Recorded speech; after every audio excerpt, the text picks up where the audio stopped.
Today, I'm joined by Nick, the founder of 404 Ninjas, an Atlanta-based MSP that keeps small firms stable, secure, and sane. Nick's superpower is translating Moonman tech into plain English and right-sizing tools so you're not paying Cadillac prices for grocery getter needs. We tackled two big points. First, stack sanity and compliance. Why most SMBs overbuy software, skip penetration tests, and sleep on HIPAA/SOC 2 compliance. And how Nix stabilizes, patches, documents, and only then scales, cutting cost without adding risk.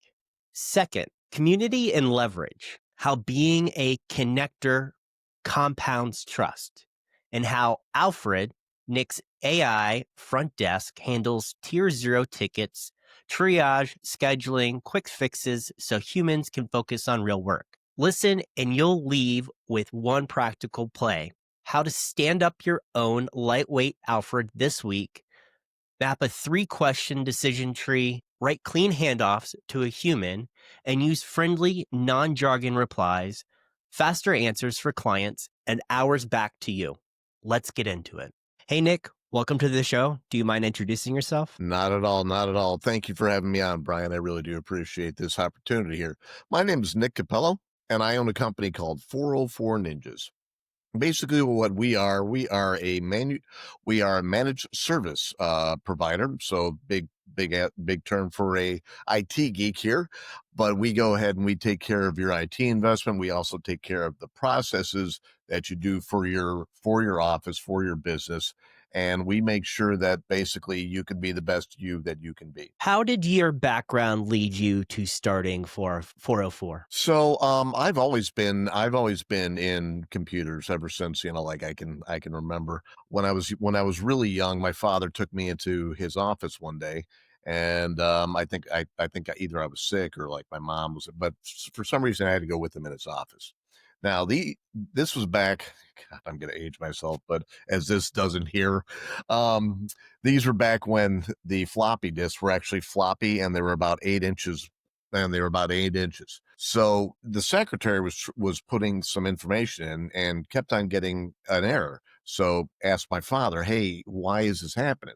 And my dad was getting a little stymied. So I just kind of took a look and I go, "Oh, you're putting a number in where a letter should be." My dad's like, "What?" I said, "Yeah, you're putting a 0 where an O should be." So he did that, and he's like, "How'd you know that?" I said, "Well, usually this, type of input has to have," well, I didn't say the word input, I used the kid word for input. I said, "Usually this has to have a letter, not a number."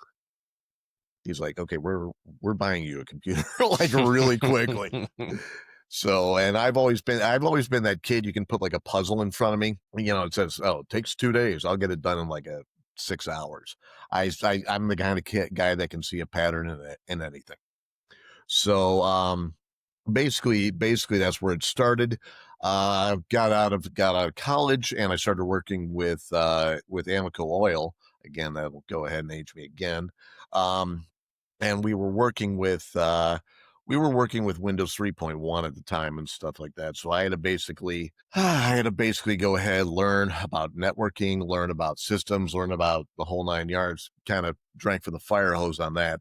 So throughout my whole career, from Amoco to Coca-Cola, from Coca-Cola to my own company, from my own company to healthcare, from healthcare back to my own company, you tend to learn a lot. You tend to pick up a lot. So I took the learnings, and I took it from the very, very best. And I was able to go ahead because I'm the type of guy that can explain anything to anybody in human language, and that's what people love about me. So that's what started, because everybody I know that's always talked about, Jesus, this IT guy, he talks to me like in Moonman language. I try and and they'd ask me, "You're smart. What the heck's going on here?" So I'd explain it to them, and that's how I kind of got this whole thing, saying, "Well, this is my talent. Besides being incredibly versed here, my talent is putting things in human terms and making the impossible seem possible." It's funny that being able to communicate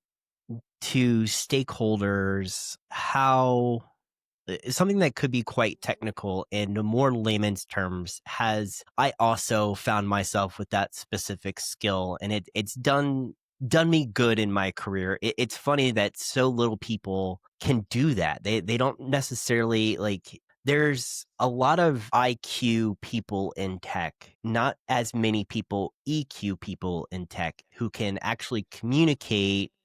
Oh, well, we're expecting this input to be, this way, and Right. here's why.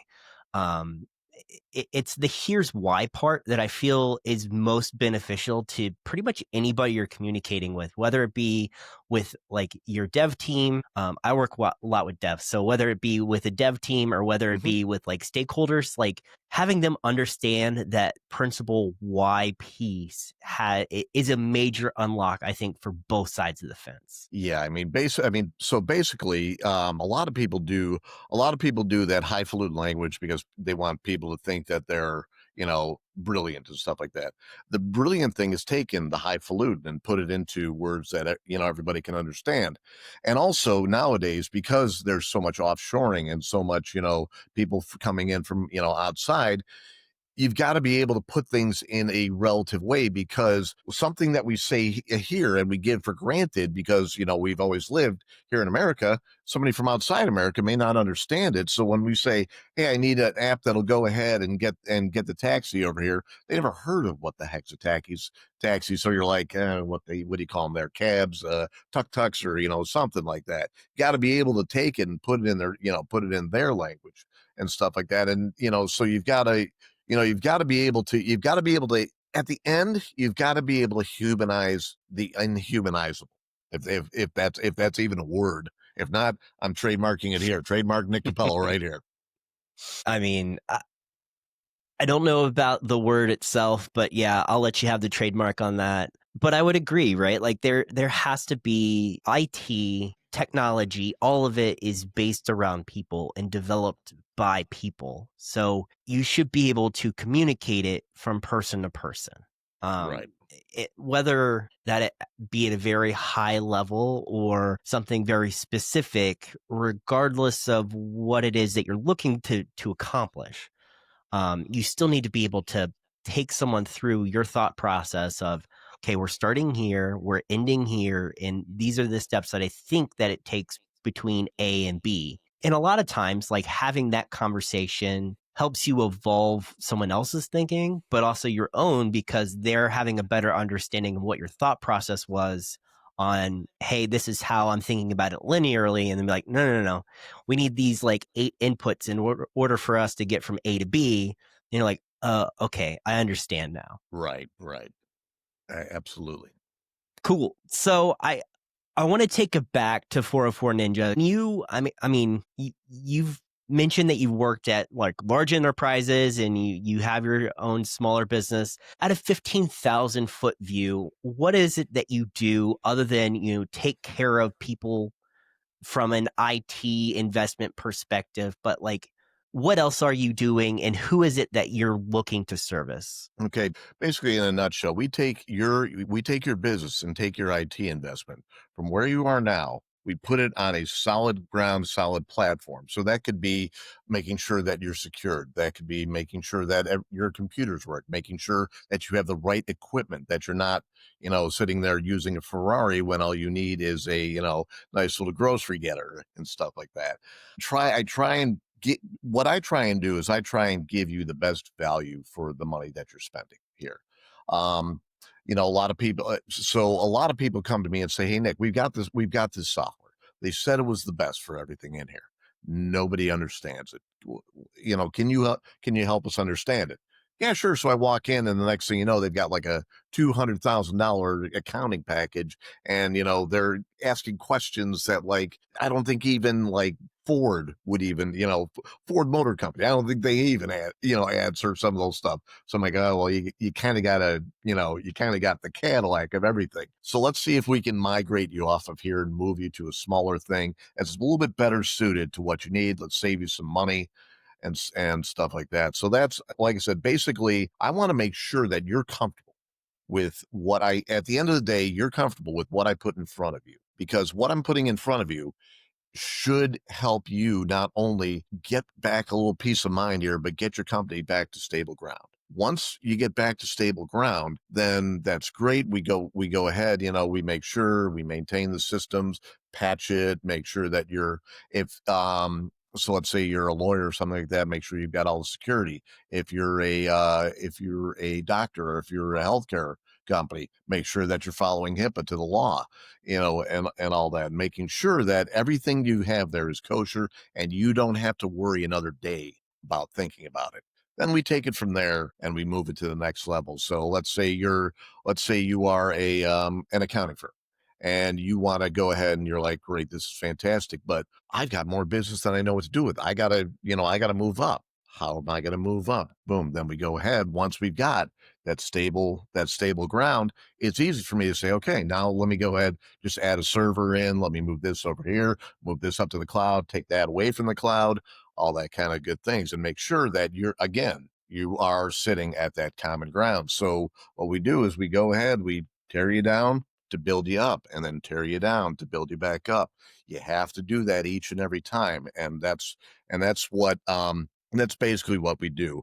The people that I, really, really enjoy servicing are the small businesses, but mainly though, we do specialize with high security, high protocol type of people. So like your accountants, your lawyers, your healthcare people, because you would not believe how many people that I talk to on a daily basis that are in those things saying, hey, when was the last time you guys had a penetration test?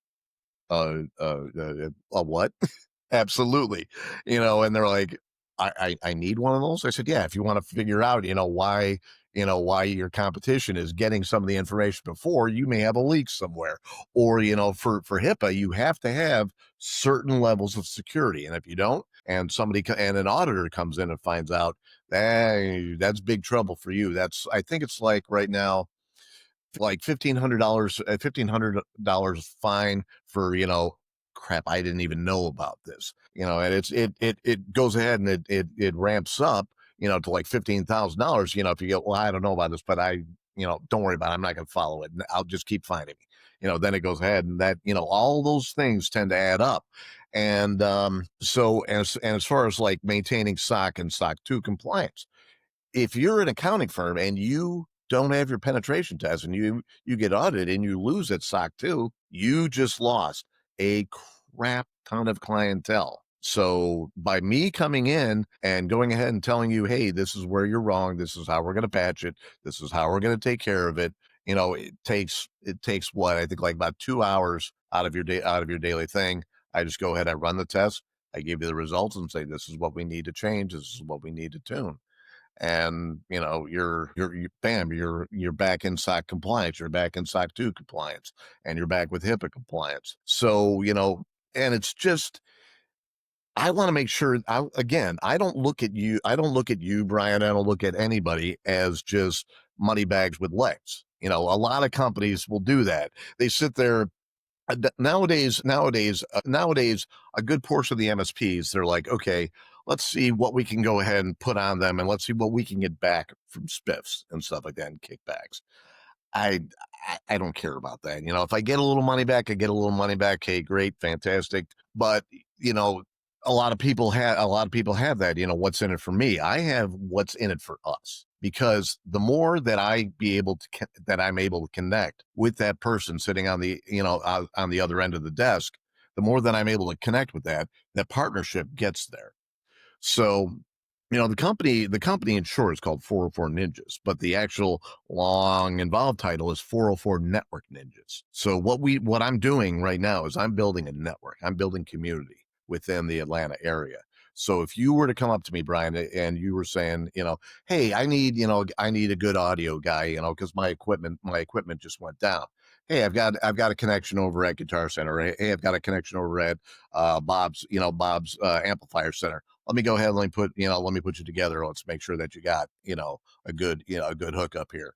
And, because, it's just the way you got to work in this day and age. As long as you have that particular community, you don't have to go ahead and be like, oh, now I got to go to Walmart. Now I got to go to this. Now I got to go to big guys. I'm trying to keep everything within that community. So that's where the network part, So one of the things that I think Brian, from the stuff that we've had, but one of the things that you'll learn about me when you come and you talk to me is I'm serious a lot, but when I tend to joke, I'm a pretty good joker. I've got a good thing with words and stuff like that. So I tend to use a lot of double meanings to words. So like 404, that's, basically an error code, right, Brian? Yep. You call up the page and you get that 404. But where am I? I'm in Atlanta. So we are 404 area code. So that, goes ahead and cements, these guys are with Atlanta. The network, the double meaning, computer networks and stuff like that. And then I go ahead and I network, y'all and stuff like that. And then the ninjas, everybody needs a ninja in their pocket, man. I mean, somebody that sits there,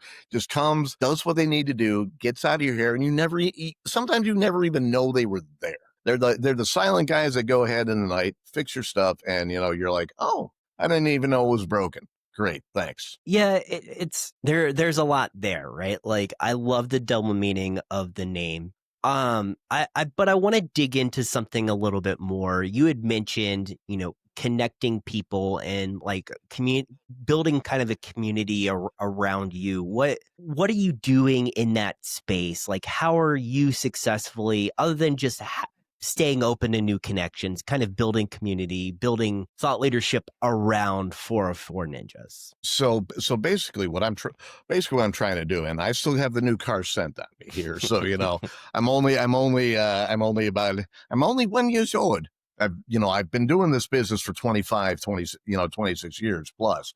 But as far as like this new iteration, I've only been around for a year. What I want to do is I want to make sure that people are so comfortable with the name Nick Cappello. I want to be able to be, okay, let's start a community day for the people here in Atlanta. Let's showcase the power of the ninjas. Let's go ahead. Let's get out a hall, show everybody in there, kind of like have meet the ninja clan type of thing, where you can go ahead and you can showcase yourself for free. Also, the other thing that I like to do is I like to do what I call share the knowledge. So, I'll go ahead and I'll have a little thing where I sit there and I talk about, something like, what is AI? What is cybersecurity? What is, how's the easiest way for you, mom and pop, to go ahead and defend yourself against the big bad internet, and stuff like that. And, by doing that, it not only builds me as a thought leader, builds me as, somebody that knows what they're talking about. It builds faith in the community that somebody is out there and somebody actually cares and wants you to be able to succeed. And by showcasing everything and the people that are with me, it shows that okay, this guy's nice, he's kind, he's doing all this stuff. These people, they've got to be in the same mindset. So I'm the guy, that the rising tide lifts all boats here. So if I can do something that takes half of a brain cell and half a minute to go ahead and lift somebody else up, I'm going to be the guy that does that. And that's just the type of person my mom and dad raised. So blame them. I wouldn't even say that's a blame thing. I think that's a fantastic thing, a fantastic feature. It's funny because like I think that there's two mindsets when it comes to entrepreneurs. There's the entrepreneur who is the ultra competitive. Oh, this person is going to steal my idea. And then there's the community-based entrepreneur who is a lot more open and receptive to ideas and helping others out and joining forces for good, or like, hey, you're working on this cool thing. Can I tag along or something like that? And just they're more open and inviting. And those are the people who are genuinely just better to work with, because it's not like I'm not here to steal anything from you. I'm not here to pillage your ideas. Right. I don't have that expertise. That's not my area. But like I think I think there's a mindset shift there that a lot of younger entrepreneurs have, of like, oh, this person is just straight up competition versus I could listen to this person and learn something new. So right. I think it just kind of comes with time, with being humbled, getting kicked in the teeth a couple of times, taking your beatings, taking your rounds, and learning from it, and just realizing that there's a bigger community out there that people want to help you. All you have to do is stay open and receptive to receiving help. Absolutely, absolutely, absolutely. I mean, what's the phrase? Heaven helps those who help themselves. So basically, if you're sitting there and you're willing to listen to what I've got to say, hey, great. If not, hey, great. But it's when you sit there and you're like, no, no, no, I'm not gonna. I've got this thing. So there was a time when I first had my first iteration. This is a long, long time ago. This is about like 15, 20 years ago. I mean, we were still back in when the year started with one on it. Um, my first iteration was Capco Computing. I was young and stuff like that. I just got released from Coca-Cola. So I started Capco Computing, Nick Cappello, Capco Computing, and this one company, I was working as a subcontractor, for a different thing. This one company was having nothing but problems with a switch. I wasn't working on the switches. I was working on the hardware. Nothing but problem with switches. He's like, I don't know how to do. This is just furious. I said, can I help you on that one? I said, I think I know what's going on. They looked at me and they laughed. They said, you're just the hardware guy. Okay. All right. See you later. And 2 days went and they still couldn't figure it out. I said, this is my last chance. I'm gonna go ahead and I'm gonna offer my help here. I know what the problem is. And so guy laughably, he's like, oh, okay, show me something. So back then you had a 9-pin connector to like routers, switches. We didn't have, convenient little RJ45s or little USB-C things. So I said, okay. So I took a look, opened it up, moved 2 pins in there, put it back, put it in, started the desktop, came right up. It was like, what? And so, I went ahead and I explained to him. I said, okay, if you take a look at at what was showing at you in the face, it shows you that there was a signal mismatch. And there's only 2 ways to do it. You were doing it in the European form, not in the American form. Interesting. You just got lucky. You just got lucky. And I'm like, yeah, I just got lucky. So, going back to that whole thing. And I mean, it literally took me about 10 minutes to get that done. So, back then I knew, like people were going to be resistant to, change. People were going to be resistant to listen to me. So I had to become that agent of, this guy is who he is, who he needs to be.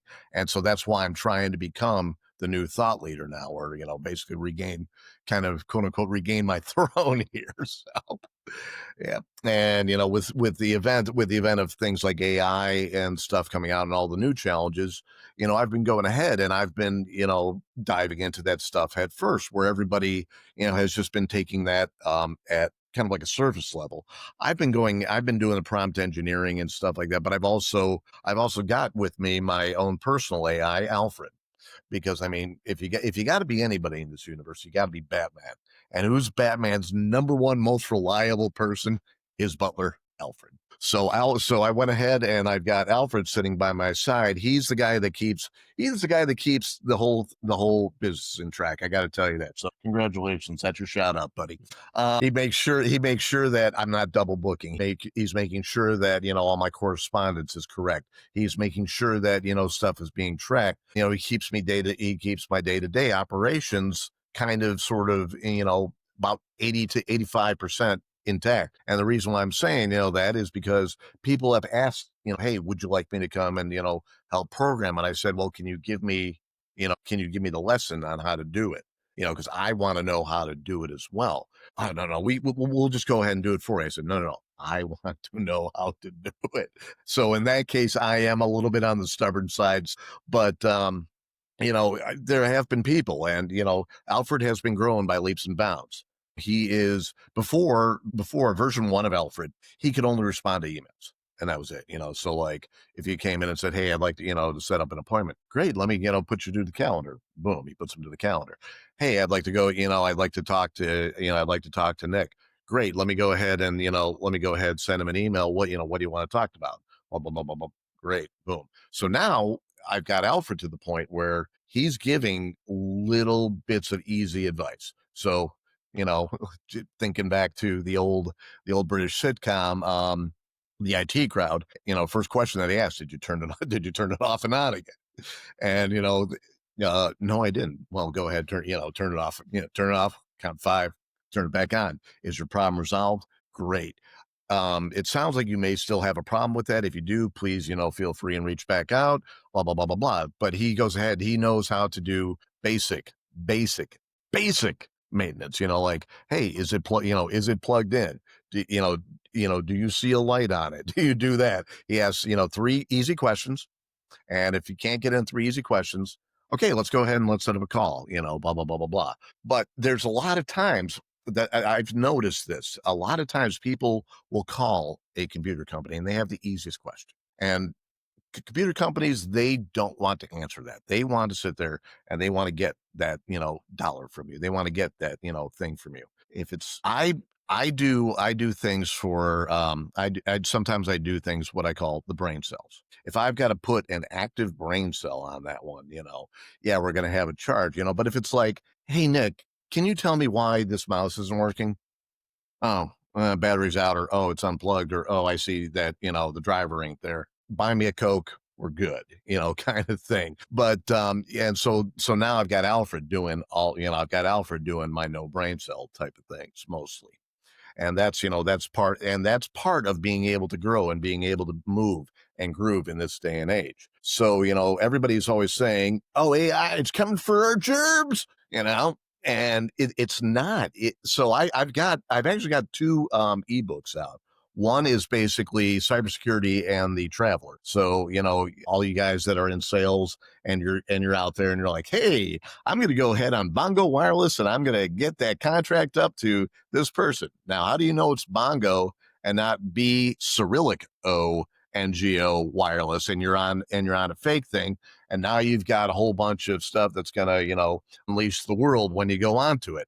Also, people sit there, oh, great, I got a USB wall plug. Boom, plug it in. There have been a lot of cases where some just jerks put in USB killers in there. So they open the thing, they put the little killing apparatus in. So when you plug it in, boom, it fries your phone immediately. I've seen that. I think the last time it happened was in Newark Airport. Somebody went ahead, they just unscrewed about 10 of them, put them in. People were, okay, great, it's a free thing, I can plug it in. Boom, destroyed. I think it destroyed 60 phones and little things just from that. Use your time better. We don't need stuff like that. The only time you need something like that is if you're going to go ahead and it's a government level thing and you've got to give it up and you don't want to, you don't want it to get out in the wrong hands. People, come on now. You just make my life, you see this, you make this grayer when you do stuff like that. So tell me, you said that there's kind of been an evolution of Alfred. What made you decide to put something like that in place to be able to take care of some of the lower level tasks to free up some of your time to focus on other things? Because I knew for a fact that right now in this phase of my life, I couldn't pay somebody what they are worth to do what Alfred does for me. When I start getting big, Alfred's gonna go ahead and he's gonna be delegated to a different task. But right now, I need Alfred to help me because I've got, a lot of people calling in, saying, hey, I need this, hey, I need this. And I only have one person and so many hands and so many minutes in a day. So once I'm able to go ahead and retire Alfred from that job, I'm more than happy to. So that's an effective use of artificial intelligence right there, because I don't mind giving somebody a job, but number one, I've got to, go by minimum wage, stuff, but I want to make sure that you are getting paid what you're worth. If you bring something else to this business besides just a phone thing, and being able to do what Alfred does. I want you on my team. I want you with me. I want you sitting next to me. So there's an old saying that the smartest man in the world surrounds himself with smarter people. I kind of amended that. Smarter and more helpful people. So, I mean, I could be smart in one way. You could be smarter in another way. You've got the audio, you've got the whole podcast thing going on. I could have somebody that is, like a whiz in procedures and stuff like that. I surround myself with those folks. I make sure that I know them and they know me, and we're good friends. Why? Because I'm going to need you one day, and I'm going to go ahead and I'm going to pay you. I'm going to pay you what you're worth for that, because I know that growing up, and doing what I've needed to do, there were times when I never got paid what I was worth. I mean, I know, and I just had to do it to survive, to go ahead and make that happen. But I don't want to be that agent. I don't want to be the guy that puts you through hell just so I can make an extra buck. If I'm eating steak, okay, I may be eating filet mignon, but I'm making sure y'all are having sirloin or top sirloin or something like that. You're sitting at my table, and just because, as Mel Brooks once said, "It's good to be the king." You get a couple privileges with that, so you get to have the filet mignon. But I want to make sure that everybody that works with me, and I'm not talking about physically. If when I start getting big enough to get the employees and stuff like that, people that work with me, my partner, my people that I work with. So, for instance, there was a law firm that I work with. Really, really nice people. Um, Buddy of mine needed a lawyer to help out with a contract. I said, "Yeah, go ahead, talk to Brooke." And boom, boom, boom. That worked out. Everything's all good. That took me 2 seconds out of my day. But I'm helping those not only the people that are helping me, by paying me and keeping me, employed and stuff like that, but I'm helping them because number one, they're good people. Number two, they know what they're talking about. And number three, that took about 10 seconds of my day going, "Oh yeah, go ahead, talk to Brooke. Here's her email, here's her phone number. Let me write an intro email." 30 seconds out of my day, and my buddy's happy, she's happy, her boss is happy, because now everybody profits, everybody's good. And that goes back to your building community, building network around yourself, and just being a connector. Yeah. I Hmm. think that it's such an undervalued power skill, being able to connect people with other people within your network. Like it's such a huge skill to be able to continue to have rapport with people in your network and just be the drop of a hat, be like, "Oh yeah, I've got a guy that you should talk to." Yeah. Yeah. I mean, that's always, and everybody always makes fun of me from it. I'm originally from Chicago, so I'm from the Midwest. And back in that area, we always say, "Oh yeah, I got a guy. I got a guy." So when I moved down here 25 plus, 28 years ago, I'd always be saying, "I got a guy." So my buddies, they'd rib me all the time. "Oh, Nick's got a guy. Nick's got a guy." But they always, whenever they were desperate or whenever they were, really needed something, Nick's got a guy, and Yeah. that was true. Nick always had a guy. And if Nick, and the other thing is going back to building the community and stuff like that. I will never, ever, ever, ever, ever ask somebody to do something that I won't be willing to do. I mean, unless it's like stick my hand in a thing of snakes or, something like that. No, you go right to that. But if so I was working when I was with Amico, I was working on an overnight project. I was the project manager at the time. So I had to go ahead, just make sure that everybody was putting in the discs for the reformat, making sure that this was going, blah, blah, blah, blah, blah. So I'm standing there just doing the supervising. And I noticed that, these guys are progressing fast. These guys are going slower. These guys are blah, blah, blah, blah. So I'm asking them, I say, "Hey, what's going on here? You should be at least 10 more workstations ahead." And they said, "Well, we just don't have the manpower." And I'm like, "What are you talking about?" And then I realized that, see, I didn't set the amount of people per aisle. Somebody else set that. I was just, making sure that if something came up, I was a brain set that could go at, "Oh, okay, it was a network driver. Oh, it was this." So I'm like, why didn't you ask me for help?" And they said, "Well, you're the project manager." I said, "Yeah, but this is the way I can help you." So, and they were doing things literally the way they were taught in the robotic way. Put the disk in, hit enter, type in your login, type in your password, wait until the thing is done, take it out. I said, okay, no, I'm changing this. So put the disk in, type in the password. Once that disk stops spinning, you don't need to do anything. You can go on to the next one.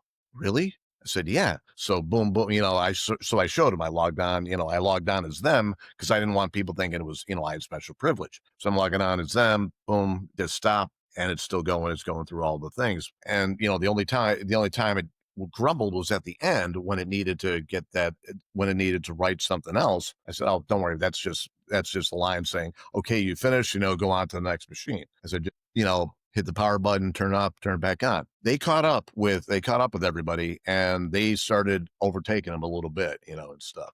But again, I can't believe how many people would think that I wouldn't, go down to that level. It's and that's the part that I hate about you know um, uh, companies these days is people think the organization is constructed where, oh, I can't be touched, that's below my pay grade, I wouldn't touch that, blah blah blah blah blah.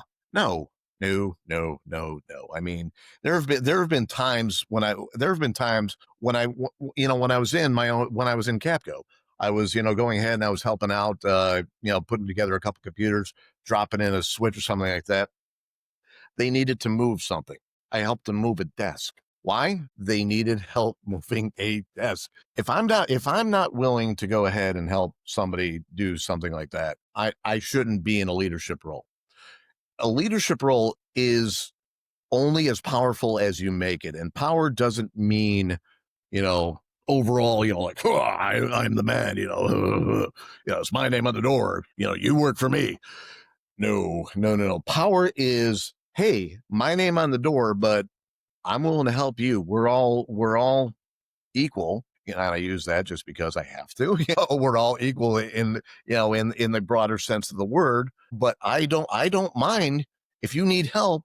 I'll drive over and I'll help you out on a project. Why? Again, it's my name on the door. If something doesn't work right, they're going to yell at you, but they're going to yell more at me. And then that creates a problem for me. So if I can stop that problem right then and there, that stops them from coming, they were having this problem, they couldn't do this. Oh, first time hearing of it, so let me nip that in the bud and stuff. Yeah. So, Nick, let's change topics a little bit. What is the biggest challenge that 404 Ninja faces in the coming year? And what are some of the steps you're taking to overcome? So the biggest challenges I'm facing is what every new company faces. We can sit there and we can scream from the top of the buildings, hey, we're here, we're the 404 Ninjas, we're awesome, we're great, and stuff like that. But unless you've got a buttload of cash to put into magazine articles, ads, all that kind of stuff, you're gonna get what you put into it for the cash spend and stuff like that. And I underestimated, when I first came in, I underestimated that. And so now I'm trying to play a little more catch up on that. Okay, we're lucky enough that we're getting some more cash in, and I'm able to go ahead and put in more ads, more, and things like that. It's basically the biggest problem that anybody will ever face, and that is recognition. How do you do that? But a lot of people don't have the budget to be able to do it. So how do you do that? Find a new creative way. Make sure you put out a blog. Make sure you put out a podcast. Make sure you tell Brian about this, that you want to put out a podcast. He will be more than happy to help you take care of this. Also, make sure that you are the thought leader when it comes to this. So one of the things that I like to do is we have a thing at Atlanta Tech Village called Chow Down Challenge. So basically, we go in there and it's a lunch, and you've got a whole bunch of people that are startups in there, and they have they've been working on their project, they've been working on a lot of things in there, but at the end they have a thing that's called pitch practice. So they sit there and they practice, what am I going to tell you, what am I going to pitch?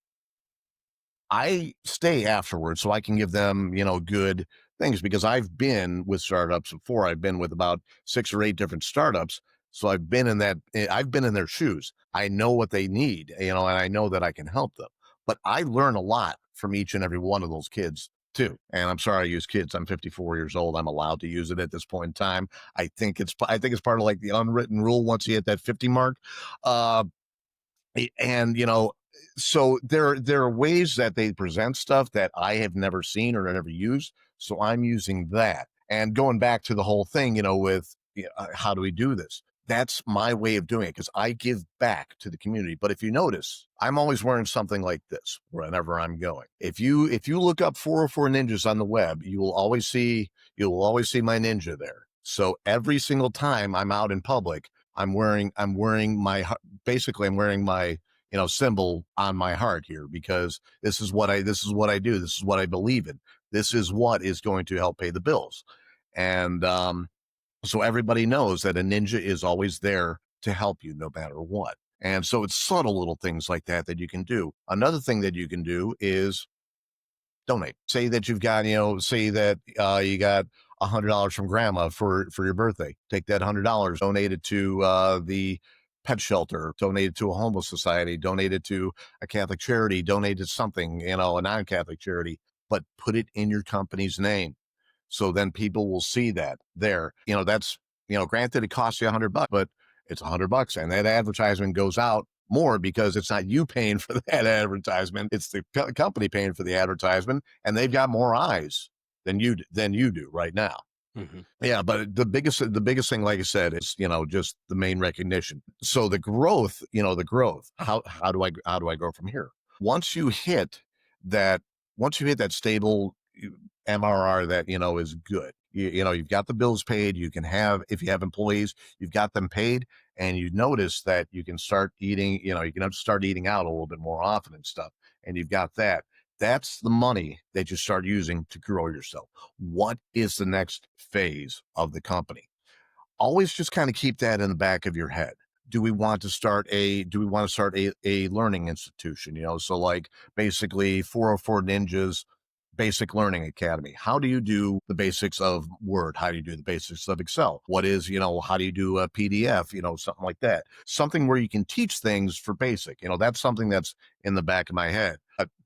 The one thing that the way I want to go out in this, the way I want to go out in this space is I want to partner. I'm calling you out right now, Elon. I want to partner with Elon Musk, and I want to put a computer center in every rural area. I want to make sure that I want to make sure that anybody that's underserved has access to some sort of technology. A lot of people, a lot of farmers, they've got technology with their tractors. They've got phones, but that's pretty much about it. You got to go ahead, with Starlink, it's that Luddite thing is starting to shrink. That Luddite factor is starting to shrink, but there's still a lot of people out there that just don't have access to computers. And to be able to do it, they've got to drive 40 to 60 miles. I want to go ahead and so there's, my ex-wife, her grandmother, lives in a town called Rochelle, Georgia. So here's the middle of nowhere. You take a left and there's Rochelle. Great little community, farming community. Just, I mean, when you think of John Cougar Mellencamp saying, little houses, that's what you think of when you think of that. But again, they've got a stoplight there, and that's pretty much the entire place. I mean, it may have grown a little bit by now because I haven't been back there in about 5 or 6 or 7 years because unfortunately Mama died early in our relationship, and we've never just been compelled to make that trip down. But I want to put in their community center. I want to put in like a trailer or in an old barn or something like that, 4 or 5 machines that are donated by computer refurbishers. Because I know each and every computer refurbisher out there has a machine that they have not been able to sell for a while. And that's just because, and it's not because it doesn't work. It's just something like it's an IBM that had a quirk on it that nobody likes. I want them to take that IBM, donate it. You take the tax write-off for that, value it whatever you want, value it at $500.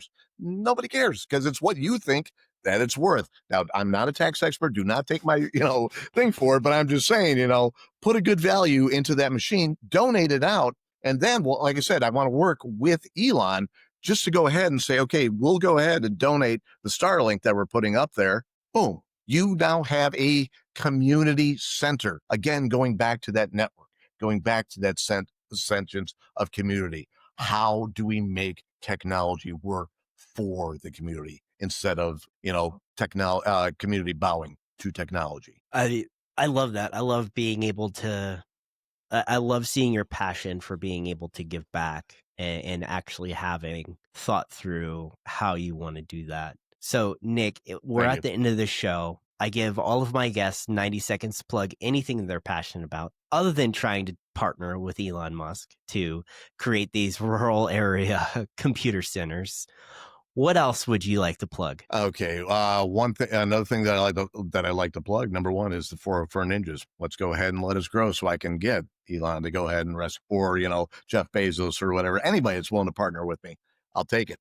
But one of the things that I'm really passionate about is our furry little friends. So dogs, cats, all that. Oh, I mean, I don't really care for them that much, but the lizards and the snakes and stuff, they're all rescues and stuff like that. Shelters are full. Shelters cannot take any more. Um, you've got an old blanket. You've got towels that you don't like anymore. You've got something that can't work. Don't throw it out. Donate it to your local rescue charity. Adopt, don't shop. Great. You've got this designer dog that costs you $10,000 and, you take it in your handbag. You can find somebody that's going to love you just as much, possibly more, at your local shelter. And don't just look for the young ones. I know that, the puppies are cute, and the kitties, they come up and they scratch, they try and climb you and stuff, but give your old guys a chance as well. Go ahead and take that senior dog. Go ahead and take that senior cat. A while ago, I do a little donation of my time to go to a rescue, just because it keeps me a little bit grounded. It gets me out of my head for a time, and it helps me with that. Somebody brought in an elderly couple, terminal. They couldn't take care of the cat anymore, and the cat was also terminal. And I took the cat in, and for his final week or so, his name was Whiskey. He was an orange cat. I took him in, and I gave him tuna. I gave him everything. He had every toy that he could ever want, need, and or desire. And when the day came when we had to put him down, I was there holding on to him. I just saw him that day, and I'm like, I want somebody to do that for me. I know it's going to be hopefully somebody in my family, or somebody that of my friends, or a new love for my life, or something like that. But I want somebody to have the humanity, be able to do that for me, to show me that I'm at the end of my life, but I still matter. I love that. I love that. Nick, thank you so much for your time today.